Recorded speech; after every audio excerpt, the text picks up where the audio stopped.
Hey y'all, and welcome to PolitiBrawl. My name is Brian, and Donald Trump gives a heartfelt and almost uncomfortable speech to the soldiers stationed in Iraq during Christmas. This is worth your time. Take a look.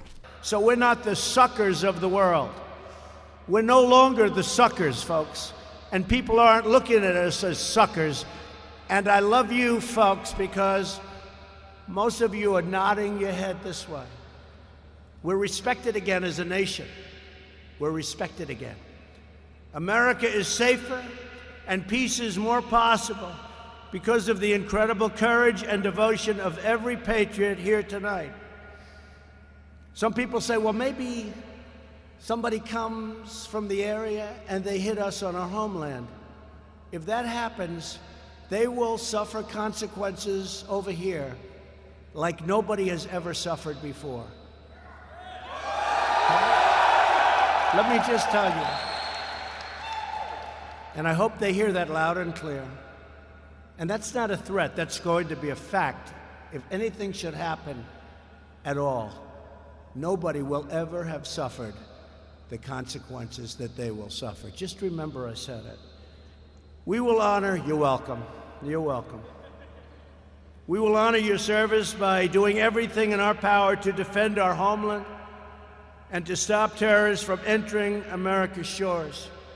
And that includes strengthening of our borders. I don't know if you folks are aware of what's happening. We want to have strong borders in the United States. The Democrats don't want to let us have strong borders. Only for one reason. You know why? Because I want it.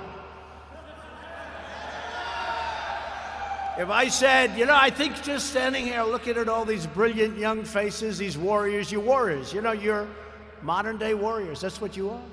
But you gave me an idea, just looking at this warrior group. I think I'll say, I don't want the wall, and then they're gonna give it to me. I figured out the solution. First Lady, tell Nancy Pelosi, I don't want the wall. Oh, we want the wall, and then we get the wall. America is a peace-loving nation, but rest assured, if we are forced to fight, we will engage the enemy with overwhelming force, like never before, like nobody's ever seen before.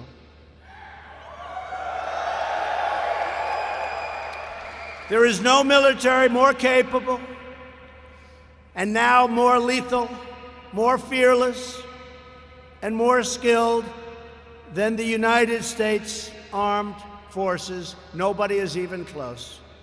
To everyone at Al-Assad Air Base and every American serving overseas, may God bless you, may God protect you, and may God always keep you safe. We love you, we support you, we salute you, we cherish you, and together we pray for justice, goodness, and peace on earth. Peace on earth, goodwill to men. That's a darn good Christmas message. And that's exactly what's happening here. This is how you use your rhetoric properly. For some insipid reason, lefties think rhetoric is action. They assume that your words have such deep meaning that what you say is what you do. That's not the case. That's almost never the case. All right, I will tell people, hey, I'm going to take out the trash. And I ultimately don't do it because I'm a lazy moron. That's just the sad truth. Rhetoric does not equal power, but Trump is using it properly, and he's using it in three ways here.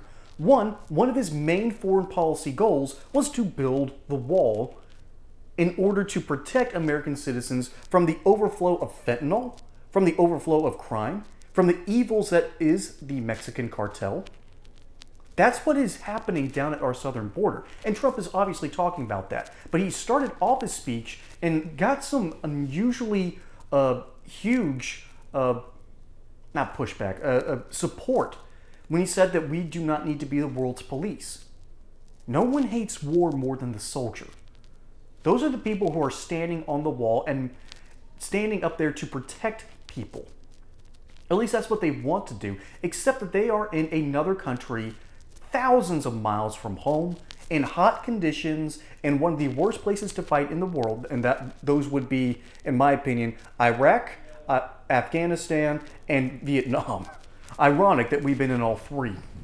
Hey y'all, I just wanted to give a shout out to my friends over at Colonial Metals Group. Their experts understand exactly what they're doing with gold, silver, and other precious metals, unlike our current leadership, which is giving us rampant inflation, terrible Federal Reserve policies, a president that doesn't know what planet he's on, and of course, an out-of-control Congress that won't stop spending. We have to figure out ways to keep our wealth safe. And the best way to do that is to go over to my friends at Colonial Metals Group, because their experts can help you diversify your portfolio, and they've got an amazing offer for first-time accounts. Free gold, silver IRA accounts, insured storage for 5 years, up to $7,500 in silver delivered directly to your home, and a safe to keep all that stuff in. So go over regardless and see what they can do for you and protect your wealth and your future today.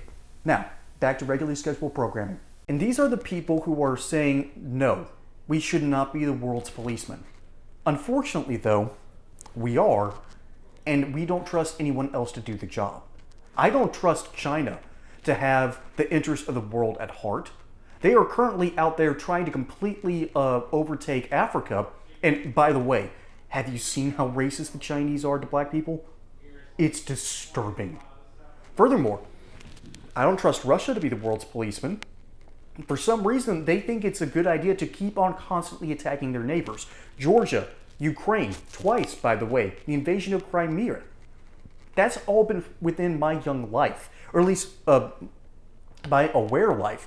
I know there were multiple wars in Chechnya. NATO isn't paying their fair share. That's the second part of Donald Trump's main foreign policy goals. It was to make sure that NATO was actually paying the amount that they promised. So far, the United States is pretty much NATO. That's what we are. Under Donald Trump, NATO actually was given some pressure and started to pay more into the system. Granted, it still wasn't the full amount, but you know what? A little bit more is better than nothing at all. A few drops in the bucket are still a few drops in the bucket. That's a good thing. Donald Trump, as president, was able to push against both China and Russia, and now look what we have. We have a weak president that actually thinks that war with these nations is going to be a good thing. We currently have China building up. There's a report that just came out that they might attack Taiwan as soon as June. All right, that's just a couple of days away. Now, I don't fully believe that report, but I do understand this. Xi Jinping is nuts. He is crazy for power. And he wants Taiwan because for some reason, the Chinese, at least the Chinese Communist Party, which needs to be disbanded, they want to wipe the record clean and take Taiwan in order to have complete and total dominion over China.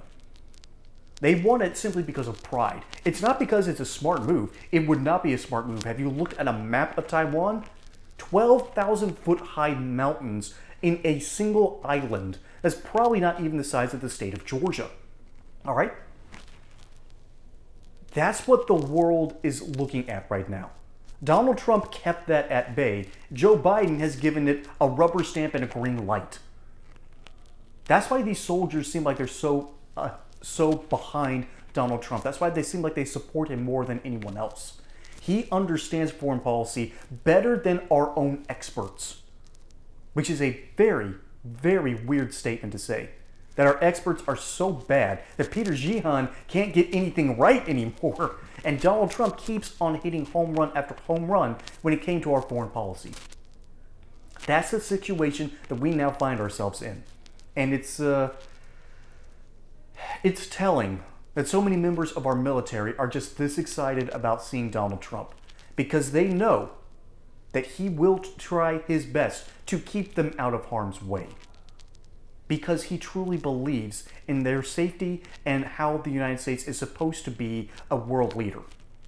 He understands this better than pretty much any president in the past 40 years. And I hope we get him into office again. Folks, my name is Brian. Hope you enjoyed this segment here on PolitiBrawl. Don't forget to like and subscribe. Catch you on the next one. And until then, y'all have a good one.